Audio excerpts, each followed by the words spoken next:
ಮಹಾರಾಷ್ಟ್ರದ ಘಟ್ಟ ಪ್ರದೇಶದಲ್ಲಿ ಭಾರೀ ಮಳೆ ಹಿನ್ನೆಲೆಯಲ್ಲಿ ಕೃಷ್ಣಾ ನದಿಯಲ್ಲಿ ಒಳಹರಿವು ಹೆಚ್ಚಾಗ್ತಾ ಇದೆ. ಮಹಾರಾಷ್ಟ್ರದಿಂದ ಹರಿದು ಬರ್ತಕ್ಕಂಥ ನೀರು ಮಹಾರಾಷ್ಟ್ರದ ಪ್ರಸಿದ್ಧ ದತ್ತ ದೇವಸ್ಥಾನ ಕೂಡ ಮುಳುಗಡೆಯಾಗಿದೆ ಅಂತಕ್ಕಂಥ ಮಾಹಿತಿ ಬರ್ತಾ ಇದೆ. ಪಂಚಗಂಗಾ ಕೃಷ್ಣ ನದಿಗಳ ಸಂಗಮ ಕ್ಷೇತ್ರ ಜಲಾವೃತವಾಗಿದೆ. ನರಸಿಂಹವಾಡಿಯ ದತ್ತಾತ್ರೇಯ ದೇವಸ್ಥಾನ ಕೂಡ ಮುಳುಗಡೆಯಾಗಿದೆ. ಇವೆಲ್ಲವೂ ಕೂಡ ಮಹಾರಾಷ್ಟ್ರದ ಮಳೆಯ ಎಫೆಕ್ಟ್. ಕೊಲ್ಹಾಪುರ ಜಿಲ್ಲೆಯ ಶಿರೋಳಾ ತಾಲೂಕಿನ ಕೆಲವು ಪ್ರದೇಶದಲ್ಲೂ ಕೂಡ ಇದೇ ರೀತಿ ಪರಿಸ್ಥಿತಿಯಾಗಿದೆ. ನೀರಿನಲ್ಲೇ ಬಂದು ದೇವರ ದರ್ಶನವನ್ನು ಪಡಿತಾ ಇದ್ದಾರೆ ಜನ. ನೋಡಿ, ಇವರೆಲ್ಲ ಭಕ್ತಾದಿಗಳು ನೀರಲ್ಲೇ ಬಂದು ದೇವರ ದರ್ಶನ ಪಡಿತಾ ಇದ್ದಾರೆ.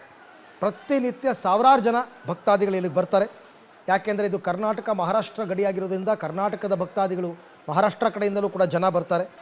ಕೃಷ್ಣ ಹಾಗೂ ಪಂಚಗಂಗಾ ನದಿ ನೀರು ಆವರಿಸಿದ ಹಿನ್ನೆಲೆಯಲ್ಲಿ ಈಗ ದೇವಸ್ಥಾನ ಅಪಾಯದ ಸನ್ನಿವೇಶಕ್ಕೆ ಬಂದಿದೆ. ಕೃಷ್ಣಾ ನದಿ ಮೂಲಕ ರಾಜ್ಯಕ್ಕೆ ಒಟ್ಟು 75,000 ಕ್ಯೂಸೆಕ್ನಷ್ಟು ನೀರು ಒಳಹರಿವಿದೆಯಂತೆ. 75,000 ಇಮ್ಯಾಜಿನ್ ಮಾಡ್ಕೊಳ್ಳಿ.